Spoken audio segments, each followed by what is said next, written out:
sekarang yang akan saya jelaskan adalah pertanyaan dari salah seorang teman kita melalui yang berkomentar di YouTube. Ya, jadi saya sarankan teman-teman supaya lebih mudah ditanggapi pertanyaannya, ya silakan bertanya melalui WA. Di setiap postingan YouTube yang saya upload itu ada komentar tentang bergabung di grup WA sebagai fasilitas kita untuk melakukan tanya jawab, untuk menjawab pertanyaan-pertanyaan yang kemungkinan muncul. Ya, seperti ini yang sebenarnya pertanyaan ini sudah lama terlambat saya buka karena ya adanya di YouTube dan saya tidak memiliki tim untuk bisa melacak pertanyaan-pertanyaan yang ada di YouTube. Ya. Ini pertanyaannya ada di bawah. Assalamualaikum, tolong dijelaskan setelah aku keluar dari diri nafsun wahidah, jadi kemana nafsun wahidah, ya? Nafsun wahidah itu kemana, ya? Keluar dari diri nafsun wahidah, jadi keberadaan nafsun wahidah itu di mana? Bisa dimengerti pertanyaannya, ya? Ini pertanyaan yang bagus tadi karena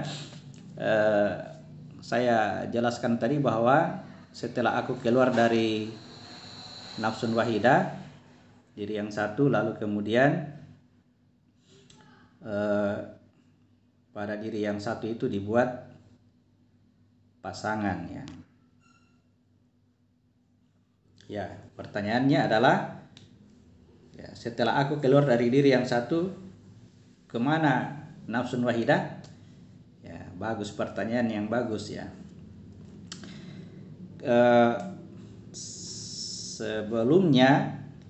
Sebelum diri yang satu berpasangan, ya, aku keluar dari diri yang satu, ya, kondisi atau dimensi antara nafsun wahidah dengan aku itu berdimensi sama. Apa bahasanya, ya? Berdimensi sama, berkondisi sama. Ya. Dia nafsun wahidah, ya, meskipun tidak bisa disebut sebagai Tuhan, tetapi dia bukan ciptaan. Demikian pula keadaan aku setelah keluar dari diri yang satu, ya, aku juga tidak dapat disebut sebagai ciptaan. Inilah yang dijelaskan di surat 76 ayat 1, nanti dibuka, ya, nanti dibuka, jangan dibuka sekarang. Surat 76 ayat 1 dikatakan di situ bahwa ada suatu masa di mana ketika itu, ya, kamu tidak dapat disebut sebagai sesuatu. Jadi aku bukan sesuatu. Aku bukan sesuatu, aku juga sendiri, aku tidak punya pasangan, tidak dapat disebut sebagai ciptaan, tetapi juga tidak dapat disebut sebagai pencipta. Ya, makanya tidak dapat disebut. Olehnya itu, ya, saya beri nama rahasia. Ketika aku dalam kondisi rahasia, ya, disitulah terjadi perjanjian antara aku dengan nafsun wahidah. Terjadi alastu yang disebutkan di surat ke-7 ayat 172. Ya. Di situ terjadi perjanjian, alastu birabbikum qalu bala syahidna. Jadi keadaannya adalah aku dalam kondisi rahasia, sedangkan Rob itu dalam kondisi nafsun wahidah. Ya. Apakah aku ini Robmu? Maka aku menjawab, betul, engkau Robku. Kalau ketika dia menjawab betul, ya, disitulah, ya, dia sedang membuat hijab karena jawabannya ini. Karena jawabannya dia mengakui bahwa dia sebagai hamba dan ada Rob, maka ya wilayah ini tidak boleh berada di atas, tidak boleh berada di wilayah rahasia. Kan di rahasia itu hanya satu, keadaannya hanya satu, ya, tunggal. Yang ada di situ hanya ada Tuhan. Makanya ketika seorang hamba mengatakan bahwa engkau Tuhanku, maka dia pasti terhijab. Nah, dihijablah dia oleh cahaya yang keluar dari dirinya sendiri. Ya, inilah keadaan aku pada dimensi yang kedua setelah beralastu, dihijab oleh cahaya yang keluar dari dirinya sendiri. Nah, pada kondisi aku dihijab inilah yang disebut aku sedang berdimensi ruh, ya. Aku berdimensi ruh. Ya. Aku tidak dapat lagi bersahibna atau melihat nafsun wahidah, diri yang satu. Ya. Tetapi ketika aku berdimensi ruh, ya, ada makhluk Allah yang namanya malaikat yang sealam dengan atau yang berdimensi sama dengan dimensi ruh. Ya, dimensi ruh sama dengan dimensi malaikat. Apa itu malaikat? Ya, malaikat itu adalah ya cahaya dari Allah yang menghijab alif. Jadi saya gambarkan di situ disimbolkan dengan lam alif, ya. Saya gambarkan seperti itu ya. Yang pertama alif, yang kedua alif, lam alif. Nah, jadi nafsun wahidah terhijab pada wilayahnya malaikat. Ya, jadi aku berdimensi sama dengan nafsun wahidah. Apa ini? Aku berdimensi sama dengan malaikat, sedangkan nafsun wahidah terhijab oleh malaikat. Itu ya. Nah, ketika aku yang tadi berdimensi ruh hendak ditiupkan masuk ke dalam jasad, dan sebelum masuk ke dalam jasad saya memasuki dimensi yang ketiga yang namanya dimensi jiwa. Ini yang dimensi jiwa yang ketiga, ya, di mana nafsun wahidah, ya, nafsun wahidah wilayah malaikat menjadi tersembunyi bagi saya. Yang nampak itu adalah wilayah jin, ya, para jin, dan alif atau nafsun wahidah terhijab pada wilayahnya jin. Jadi pada wilayah jin ada nafsun wahidah, ya, di mana nafsun wahidah dihijab oleh wilayah jin. Lalu kemudian aku masuk ke dalam jasad. Ini yang terakhir keadaan sekarang dan terlahir ke dunia, ya, di mana nafsun wahidah, ya, nafsun wahidah dihijab oleh seluruh alam semesta yang disimbolkan dengan huruf H, ya, ini ya. Inilah huruf H ini, dia menyembunyikan alif atau menghijab alif atau menghijab nafsun wahidah.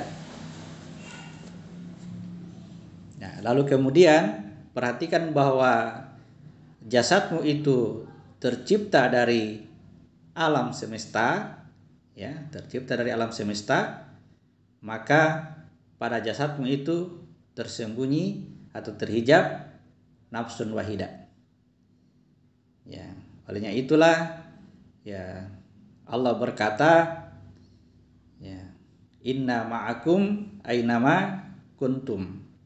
Aku selalu bersama kamu dimanapun kamu berada. Ketika kamu berada pada jasadmu, maka aku terhijab oleh alam semesta. Ketika kamu berada di wilayah jiwa, di wilayah jin, aku terhijab pada alam jin.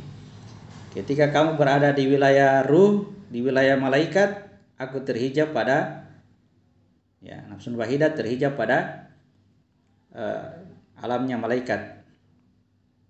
Dan ketika aku rahasia, disitulah engkau melihat aku yang sebenarnya, ya, aku adalah Rabbmu.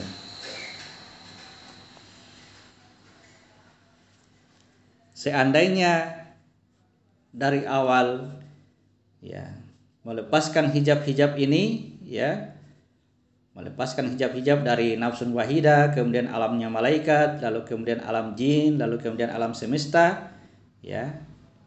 Ternyata mereka itu, tanda kutip ya, kata-kata mereka ini tidak tepat. Ternyata dia itu, ya sebutlah dia lebih tepat ya.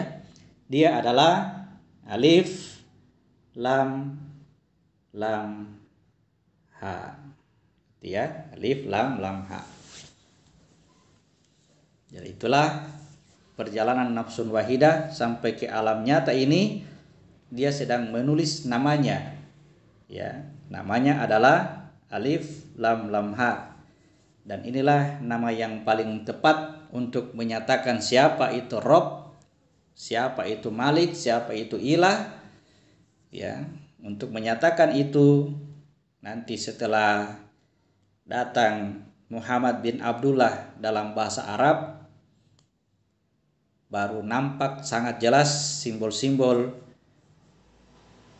ya, simbol-simbol huruf Arab untuk menjelaskan siapa Rob yang menciptakan alam semesta ini. Demikian pula perjalanan aku dari setelah berjanji beralastu bahwa aku adalah hamba, ya ternyata perjanjian itu dilakukan karena ya aku juga akan melewati ya sebuah perjalanan dari wilayah alif rahasia, kemudian lam adalah ruh, lam berikutnya adalah jiwa, ha adalah jasad, ya maka aku melewati jalur alif lam ha. Dan hanya manusia yang tercipta seperti ini, ya. Makhluk yang lain tidak, malaikat tidak, jin tidak, alam semesta tidak. Hanya manusia yang tercipta melalui jalur alif lam ha. Dan hanya manusialah yang bisa menjadi khalifah atau pengganti Allah di muka bumi. Untuk itulah ya dilakukan perjanjian supaya manusia ini tahu diri, ya, tahu diri bahwa sebelumnya kau sudah berjanji bahwa kau adalah hamba, aku adalah Robmu. Jangan sampai di muka bumi kau menyatakan dirimu adalah Allah dengan segala kemampuan yang Allah berikan kepadamu. Padahal kemampuan-kemampuan itu sejatinya hanyalah untuk menjadikan kamu sebagai penggantinya, sebagai pengganti Allah di muka bumi ini, atau disebut sebagai khalifah.